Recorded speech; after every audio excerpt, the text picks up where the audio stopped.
नमस्कार दोस्तों, आपका स्वागत है हमारे channel e commerce success studio पर, जहां मैं आपको ऑनलाइन बिजनेस के बारे में काफ़ी बारीकियां बताता हूं और ज़्यादातर खासकर अमेजन इंडिया के बारे में। और ऐसी इंफॉर्मेशंस जो अगर आपको पता हो तो आप अपने निर्णयों को बेहतर ले पाते हैं। तो आज का वीडियो उन सभी सेलर्स के लिए है जो अमेजन इंडिया पर या तो अपना बिजनेस शुरू करना चाहते हैं या ऑलरेडी अपना बिजनेस कर रहे हैं। और आज हम बात करेंगे अमेजन इंडिया के फी स्ट्रक्चर के बारे में, यानी आपको अमेजन पर बेचने के लिए क्या क्या चार्जेस देने होते हैं और उन चार्जेस को आपको ध्यान में रखना क्यों जरूरी है। और कुछ एक चार्जेस जो आप मिस कर जाते हैं जब आप कैलकुलेशन करते हैं शुरुआती दौर में, जब आप बिजनेस शुरू करते हैं, और वो चार्जेस मैं आपको बताऊंगा। तो इसलिए आप इस वीडियो को कंप्लीटली देखें, पूरा एंड तक देखें और समझें। तो सबसे पहले हम बात करेंगे जो फीस, सबसे पहली फीस है वो है अमेजन रेफरल फीस। जब भी आप अमेजन पर कोई प्रोडक्ट बेचते हैं तो आपको हर बिक्री पर, हर सेल्स पर एक फिक्स्ड परसेंटेज के हिसाब से एक फीस देनी होती है, जिसे हम रेफरल फीस कहते हैं। और ये फीस जो है वो प्रोडक्ट की कैटेगरी पर निर्भर करती है कि आप प्रोडक्ट किस कैटेगरी में बेच रहे हैं। फॉर एग्जाम्पल, अगर आप कपड़ों की कैटेगरी में हैं तो ये फीस लगभग 15% हो सकती है। अगर आप इलेक्ट्रॉनिक्स में हैं तो ये 5% हो सकती है। यदि आप ऑटोमोबाइल में हैं तो 15, 18, 12% हो सकती है। तो आपके लिए फीस जानना बहुत जरूरी है ताकि आप अपने प्रोडक्ट की प्राइसिंग ठीक ढंग से निर्धारित कर सकें। जो दूसरी फीस है उसको हम कहते हैं क्लोजिंग फी। और ये हर सेल्स पर, जितना आपका प्रोडक्ट सेल्स होगा, हर सिंगल यूनिट पर अमेजन आपसे ये फीस लेता है। और ये फीस, क्लोजिंग फीस, आपके प्राइस पॉइंट पर आधारित होती है। यानी आपका अगर लो कॉस्ट प्रोडक्ट है तो उस पर फीस कम होगी, अगर हाई कॉस्ट प्रोडक्ट है तो उस पर फीस ज्यादा होगी। 2 रुपए, 3 रुपए, 5 रुपए, 10 रुपए, 15 रुपए, डिपेंड्स। और जैसे जैसे प्राइस बढ़ता जाता है ये फीस वैसे वैसे बढ़ती जाती है। तो जिन प्रोडक्ट्स की प्राइसिंग लो होती है उसके प्रॉफिट मार्जिन पर इसका भी एक नेगेटिवली ये इम्पैक्ट करता है। तीसरी फीस है वो है फुलफिलमेंट फीस। तो जब हम फुलफिलमेंट फीस की बात करते हैं तो ये सिर्फ उन पर लागू होता है जो अमेजन के FBA वेयर हाउस पर अपना प्रोडक्ट रखते हैं, जो भी सेलर्स, और उस सर्विस का they are using that service. तो आपको अमेजन FBA पर प्रोडक्ट रखने के लिए, स्टोरेज के लिए, पैकिंग के लिए, शिपिंग के लिए आपसे अमेजन एक चार्ज लेता है जिसको हम फुलफिलमेंट फीस कहते हैं। और ये फीस आपके प्रोडक्ट के साइज और वेट पर निर्भर करती है। Volumetric weight, volumetric size. अगर आपका प्रोडक्ट हल्का है, छोटा है, तो फीस कम होगी। लेकिन अगर प्रोडक्ट बड़ा है या बहुत भारी है तो फीस ज्यादा होगी। और फिर से मैं कहता हूं, ये आपके प्रोडक्ट के प्राइस मार्जिन को काफी हद तक इंपैक्ट करती है, पॉजिटिवली या नेगेटिवली, डिपेंड्स कि आपका प्रोडक्ट क्या है। चौथा जो फीस या चार्ज है दैट इज स्टोरेज फीस। जब भी आप अपना प्रोडक्ट अमेजन के FBA पर रखते हैं या वहां से बेचना चाहते हैं तो आपसे अमेजन स्टोरेज फीस लेता है, क्योंकि आप उसके वेयर हाउस का, उसके स्पेस का इस्तेमाल कर रहे हो। और उस फीस को आपके प्रोडक्ट से अमेजन डिडक्ट करता रहता है, काटता रहता है। अब ये फीस भी आपके प्रोडक्ट के साइज, वॉल्यूम पर निर्भर करती है। और अगर इसके अलावा, स्टोरेज फीस के अलावा, अगर आपका प्रोडक्ट नहीं बिकता और काफी दिनों तक अमेजन के वेयर हाउस पर रह जाता है तो एक एडिशनल फीस होती है जिसको हम लॉन्ग टर्म स्टोरेज फीस कहते हैं। तो वो भी आपके जो भी आपका पैसा है उसमें से कटता है।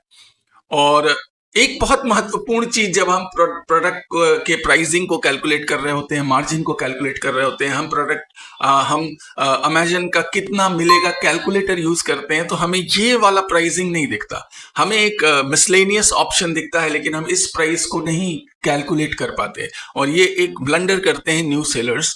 वो क्या है? वो है एडवर्टाइजमेंट चार्जेस। और ये एडवर्टाइजमेंट चार्जेस आपके कितना मिलेगा कैलकुलेटर पर भी नहीं है, लेकिन आप मिस मत करिएगा, क्योंकि ये एडवर्टाइजिंग फीस और चार्जेस आपसे अमेजन लेगा। क्योंकि अगर आप एडवर्टाइज नहीं करोगे तो आपका प्रोडक्ट कितना भी अच्छा हो वो बिकेगा नहीं, लोगों को पता नहीं चलेगा। इसलिए एडवर्टाइजमेंट करना बहुत जरूरी है, और इसको हम पीपीसी कहते हैं या पे पर क्लिक मॉडल कहते हैं। और जब भी कोई कस्टमर आपके एड पर क्लिक करता है तभी आपसे फीस ली जाती है। उसको दिखाने की फीस भी आप दे सकते हैं, किस तरह का ऐड चला रहे हैं उस पर डिपेंड करता है। लेकिन नॉर्मली लोग पीपीसी ऐड चलाते हैं कि आपका प्रोडक्ट अगर कस्टमर को दिखता है और वो क्लिक करता है, और तो उस क्लिक के चार्जेस आपको देने होते हैं। तो ये डिपेंड करता है कि आपका प्रोडक्ट कितने कॉम्पिटिटिव मार्केट में है, आपके प्रोडक्ट को बिकने में कितने क्लिक आ रहे हैं। एक हेल्दी क्लिक होता है जब आपका प्रोडक्ट में भी 10-12 क्लिक्स में से एक, जब कस्टमर आपके 10-12 कस्टमर्स ने आपके प्रोडक्ट को क्लिक किया और उसमें से एक ने खरीद लिया, यानी आपका 100 में से मे बी 7-8 कस्टमर्स कम से कम प्रोडक्ट खरीदते हैं, तो इसका मतलब है कि आपके प्रोडक्ट की एडवर्टाइजमेंट अच्छी हो रही है। तो आपको एडवर्टाइजमेंट कॉस्ट को भी कैलकुलेट करना है जब भी आप अपने प्रोडक्ट की मार्जिन को निकाल रहे हैं, क्योंकि डिपेंड करता है कि आपका प्रोडक्ट कितने कॉस्ट में बिक रहा है। जैसे मेरा एक प्रोडक्ट है जो 80 रुपए पर यूनिट के हिसाब से बिकता है, यानी हर सेल्स के लिए अगर महीने का मैं 1000 यूनिट बेच रहा हूं तो मुझे 80 रुपए average, on an average her unit के लिए देना पड़ता है अमेजन को। उसमें ऑर्गेनिक और इनऑर्गेनिक दोनों मैं लेके चलता हूँ, और कभी कभी 350 रुपए तक, 400 रुपए तक पर सेल्स कॉस्ट जाती है। तो ऐसा होने पर आपको एडवर्टाइजमेंट को ऑप्टिमाइज करना पड़ता है, देखना होता है कौन से कीवर्ड्स नहीं काम कर रहे हैं, कौन से कीवर्ड ज्यादा पैसे आपके एग्जॉस्ट कर रहे हैं। इससे एक प्रश्न उठता है कि क्या सिर्फ एडवर्टाइजमेंट से ही आपकी सेल्स होती है? नहीं, ऐसा नहीं है। लेकिन आपकी शुरुआती सेल्स, या मे बी जब तक आपको 200-400, 500, 1000, 1500 रिव्यूज नहीं है, अच्छे रिव्यूज किसी प्रोडक्ट पे, और कस्टमर के सर्च में आपका प्रोडक्ट ऑर्गेनिकली रैंक नहीं कर रहा है पहले पेज पे, तो आप पाएंगे कि आपका प्रोडक्ट नहीं बिकता। इसलिए अगर कोई प्रोडक्ट जिसकी रेटिंग रिव्यूज अच्छी हैं, 4, 4.1, 2, 3, 10, 4.8, 9 तक जिसकी रेटिंग अच्छी है, ज्यादा रेटिंग है 700, 800, 1000, 3000, 4000, 5000, वो प्रोडक्ट ऑटो मोड में बिकने लगते हैं। लेकिन आप चूंकि नए सेलर्स हो, आपके पास 10 रिव्यूज होंगे, 5 रिव्यूज होंगे, 0 रिव्यूज होंगे, 20-25 रिव्यूज होंगे, तो उस केस में आपको एड के ऊपर ही निर्भर रहना पड़ता है। तो एक बहुत महत्वपूर्ण कॉस्ट है। अगर आपके प्रोडक्ट की सोर्सिंग अगर लो कॉस्ट पे नहीं आप कर रहे हैं, अच्छा प्रोडक्ट सीधे मैन्युफैक्चरर से अपने टर्म्स और अपनी प्राइसिंग के हिसाब से नहीं ले रहे हैं, तो आपको फ्रंट एंड में बहुत बेचने में बहुत कठिनाई होगी। इसलिए आपको अपने प्रोडक्ट की कॉस्टिंग, मार्जिन, कॉस्ट और एडवर्टाइजमेंट, सबकी कॉस्टिंग को प्रॉपरली कैलकुलेट करके चलना है। जो अगली फीस है उसको हम रिटर्न प्रोसेसिंग फीस कहते हैं। अगर कोई कस्टमर आपका प्रोडक्ट खरीद कर उसे वापस कर देता है तो अमेजन आपसे रिटर्न प्रोसेसिंग फीस चार्ज करता है। ये फीस भी प्रोडक्ट के साइज और कैटेगरी पर निर्भर करती है।